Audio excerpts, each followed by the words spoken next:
Pemirsa, kita kembali lagi di Muncar TV, TV kebanggaan kita bersama. Yang berikutnya adalah, yang nomor 4 adalah kalimat istighfar. Astaghfirullahaladzim. Kalimat ini ringan, mudah kita pahami, akan tetapi kita jarang melakukan ini. Astaghfirullahaladzim. Astaghfirullahaladzim. Astaghfirullahaladzim. Ya Allah ya Rabbi, semoga Engkau ampuni dosa-dosaku, karena aku tadi telah melakukan dosa. Karena itu aku ya Allah meminta ampunan kepadamu, semoga segala dosa-dosaku Engkau ampuni ya Allah. Inilah kalimat istighfar. Kadang kita berzikir, Astaghfirullahaladzim, Astaghfirullahaladzim, Astaghfirullahaladzim, Astaghfirullahaladzim. Inilah yang kita lakukan. Kita masukkan di dalam hati. Kita masukkan di dalam tubuh kita. Hati memaknai, lafaz lisan ini dilafatkan, sehingga kita bisa menghasilkan kalimat istighfar ini istimewa bagi kita. Yang pertama adalah istighfar ini mengandung apa? Makna ampunan dari Allah Subhanahu wa ta'ala. Walladzina fa'alu fahisyatan, di dalam ayat Al-Quran, ketika kita melakukan beberapa perbuatan-perbuatan yang tercela, kemudian kita iringi dengan kalimat istighfar dan kita tidak melakukan kembali, walam yusirru ala ma fa'alu wahum ya'lamuna. Di dalam potolan-potolan ayat itu adalah Allah akan memberikan ampunan kepada kita semua. Yang berikutnya, istighfar ini adalah bisa membukakan pintu rezeki bagi kita. Kalau Allah sudah membukakan pintu rezeki, Allah yang maha kuasa. Hari ini kita mungkin sulit, hari ini mungkin kita terbelenggu, hari ini mungkin kita terjepit dengan ekonomi. Tapi dengan kita melafazkan kalimat istighfar setiap hari, Allah membukakan pintu rezeki bagi kita. Allah maha mungkin, Allah maha segala-galanya. Innallaha ala kulli syai'in qadir. Allah lah yang maha kuasa, sehingga Allah mampu membukakan pintu rezeki bagi kita semua. Yang berikutnya adalah faidah istighfar adalah rahmat dari Allah Subhanahu wa ta'ala akan turun kepada kita semua. Laula tastaghfirunallah la'allakum turhamun. Hendaklah engkau meminta ampunan kepada Allah Subhanahu wa ta'ala, sehingga engkau akan mendapatkan rahmat dari Allah Subhanahu wa ta'ala. Ini adalah faedah daripada kalimat istighfar. Faedah yang berikutnya, ketika kita mampu melafazkan kalimat Astaghfirullahaladzim, ini adalah membuat wajah-wajah kita ini akan berseri-seri. Wajah kita akan menjadi bahagia, berseri nampaknya bahagia. Karena apa? Ketika nanti kita akan dipertemukannya dengan Allah Sang Khalik, Sang Maha Pencipta, makhluk bertemu dengan Sang Khalik. Ini adalah kebanggaan bagi kita. Banyak orang yang diundang ke istana, banyak orang yang diundang ke Gedung Putih mungkin. Mereka diundang, wahai orang-orang, silakan datang engkau ke istanaku. Apakah yang menjadi kebahagiaan kita? Apakah kita akan bahagia dengan hidup di istana? Lebih bahagia mana? Kita hidup di istana atau kita bertemu dengan sang presiden? Tentunya adalah presiden yang menjadi kebanggaan kita. Bagaimana besok kita ini diundang oleh Allah Subhanahu wa ta'ala lantaran kita selalu mampu melafazkan kalimat istighfar, kalimat astaghfirullah, kemudian kita diundang oleh Allah masuk ke surganya Allah. Apakah menjadi? Akan tetapi lebih berseri lagi jikalau kita di surga ketemu sama Sang Khalik, Sang Pencipta, yaitu Allah Subhanahu wa ta'ala. Inilah kalimat istighfar. Semoga kita selalu bisa melantunkan dimanapun kita berada.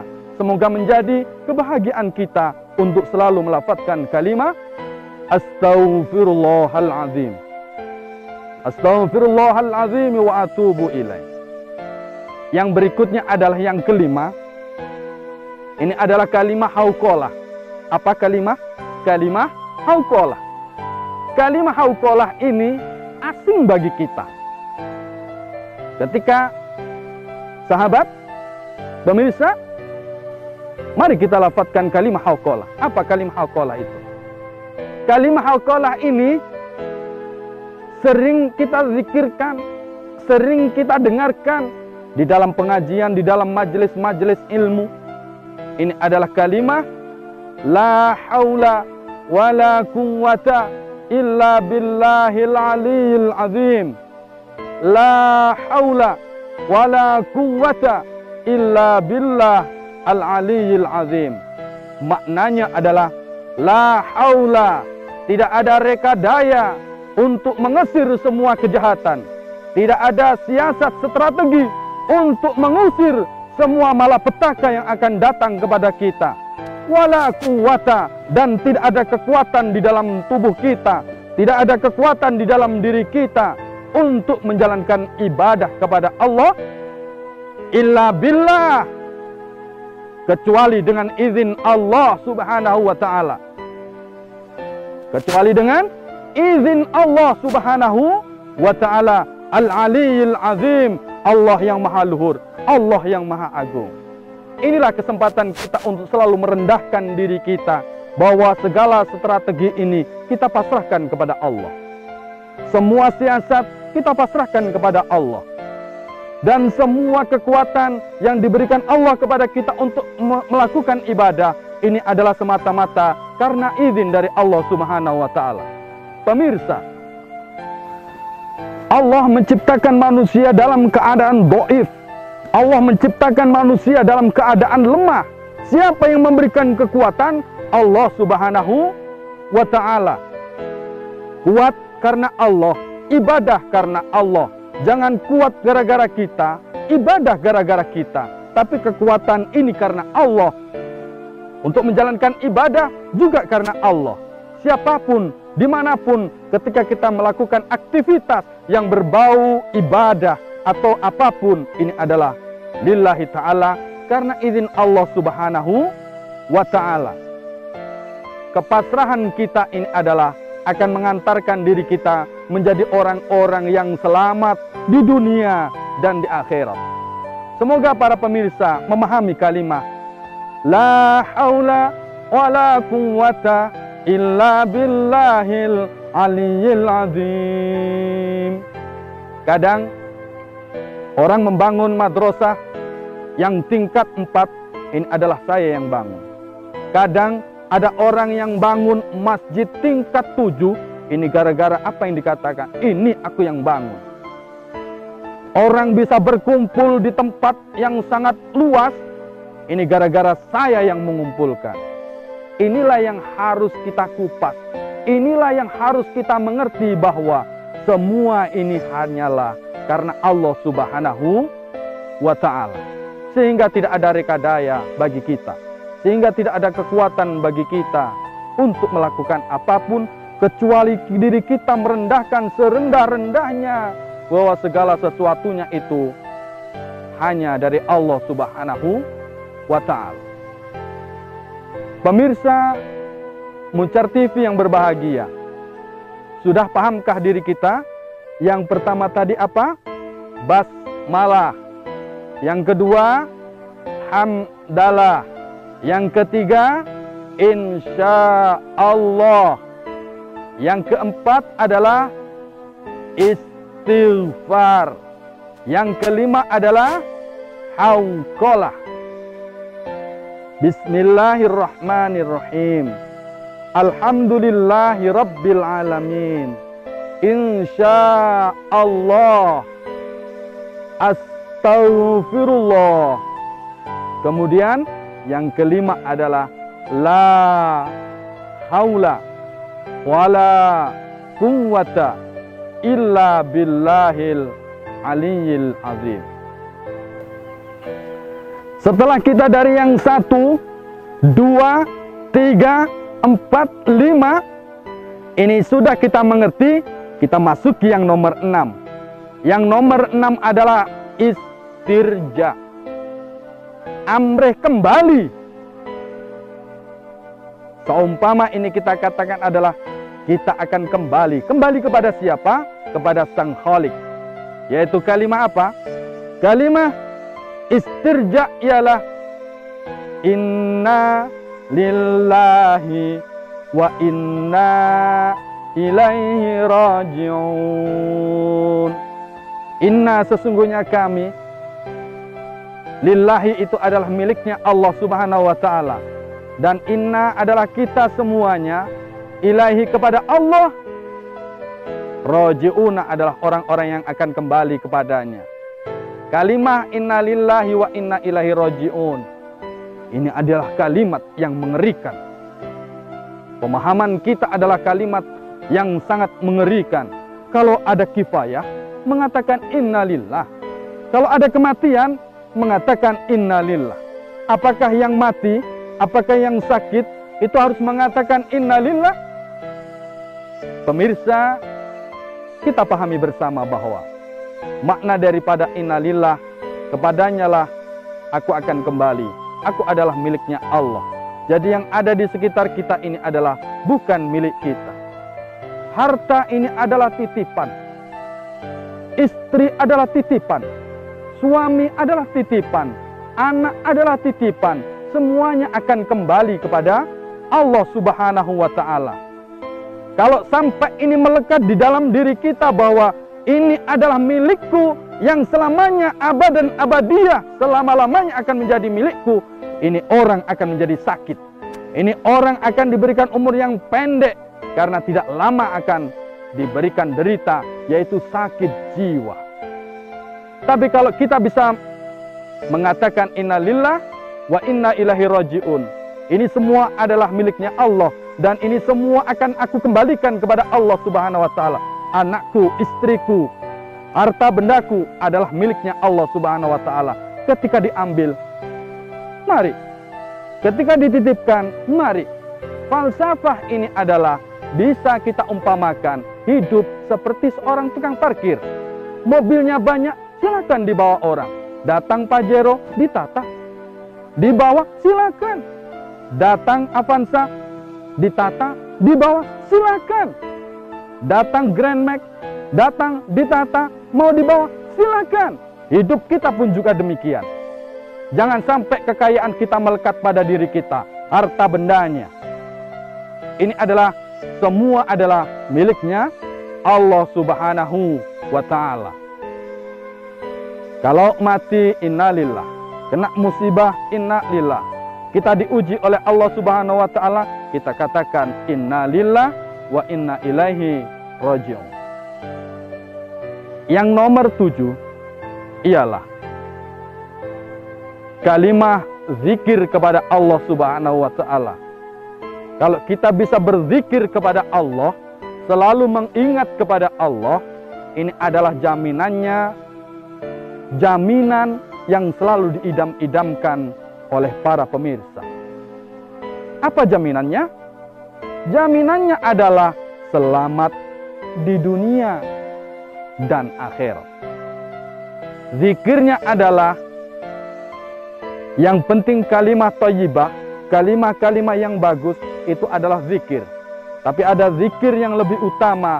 Afdalu zikri fa'lam annahu la ilaha illallah. Kalimat inilah. Maknanya apa kalimat la ilaha illallah? Kalau kita kupas tentang kalimat la ilaha illallah, ini akan luar biasa. Banyak keistimewaan yang disampaikan oleh para ulama, para kiai tentang kalimah la ilaha illallah. Kalau kita kupas dari nahwunya, kalau kita kupas dari tajwidnya, kalau kita kupas dari faidahnya, ini mungkin kita tidak akan cukup, tidak akan bisa berpindah untuk ingin mendengarkan selalu faidah-faidah kalimah la ilaha illallah. Miftahul jannah la ilaha illallah. Pintu surga adalah kalimah la ilaha illallah. Surga akan dibukakan oleh Allah Subhanahu wa ta'ala. Kuncinya adalah kalimah la ilaha illallah. Kalau kita bisa berzikir kalimah la ilaha illallah, ampunan akan datang kepada kita.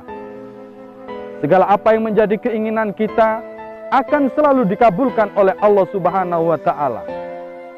Yang sulit ialah membiasakan diri kita untuk selalu bisa menghiasi diri kita dalam tubuh kita, selalu dalam kalimah la ilaha illallah.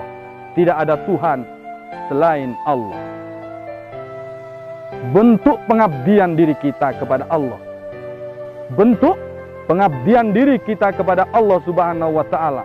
Kita kalahkan yang lain. Allah lah yang maha satu, Allah lah yang maha disembah, Allah lah zat yang satu-satunya untuk disembah.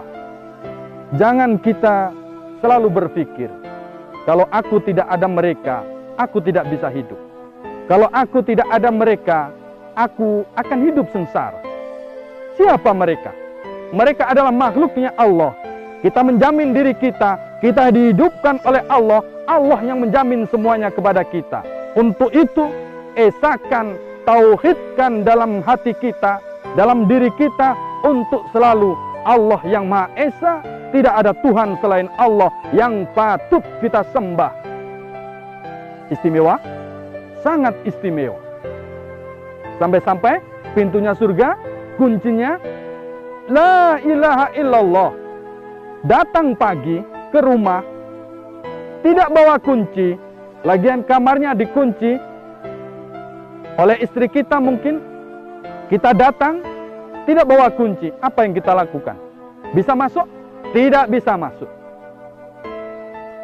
Makanya, mumpung kita masih diberikan usia oleh Allah, mumpung kita diberikan kesempatan oleh Allah Subhanahu wa Ta'ala, ayo kita zikir kalimah la ilaha illallah. Setelah sholat, la ilaha illallah. Tengah malam, la ilaha illallah. Di siang hari, la ilaha illallah. Inilah, semoga kita selalu menjadi hamba-hamba yang selalu akan dibukakan pintu surga oleh Allah, dan kita akan diberikan kuncinya oleh Allah Subhanahu wa Ta'ala melalui kalimah la ilaha illallah. Pemirsa yang berbahagia, ketujuh kalimah ini adalah remeh. Ketujuh kalimah ini ringan. Ketujuh kalimah ini seolah-olah tidak ada artinya. Tapi setelah kita menyaksikan di Muncar TV ini, semoga barokah, semoga manfaat, semoga bisa memberikan perubahan kepada kita, berhijrah dari yang tidak baik menjadi baik, dari hal yang tidak terbiasa menjadi terbiasa untuk melafadzkan kalimah-kalimah yang telah kami sampaikan di Muncar TV. Pemirsa, dari pertemuan ini dapat kita simpulkan bersama bahwa ayo kita gunakan usia kita, ayo kita manfaatkan usia kita. Mumpung kita diberikan kesempatan oleh Allah hidup di dunia untuk menabung tentang amal yang baik. Dari yang 1 sampai yang 7 kita manfaatkan. Selalu kita hiasi diri kita untuk selalu melafadzkan kalimah itu. Kita aplikasikan dalam kehidupan, kita amalkan dalam keseharian kita. Semoga hidup kita bahagia, bahagia di dunia dan akhirat. Hadirin pemirsa Muncar TV yang berbahagia, hanyalah itulah yang bisa kami sampaikan. Semoga manfaat dan barokah. Kebenaran datangnya dari Allah Subhanahu wa Ta'ala. Yunus Al-Fakir ini adalah tempatnya yang salah, dan jikalau salah, ini semata-mata dari Yunus. Akhirnya, wassalamualaikum warahmatullahi wabarakatuh.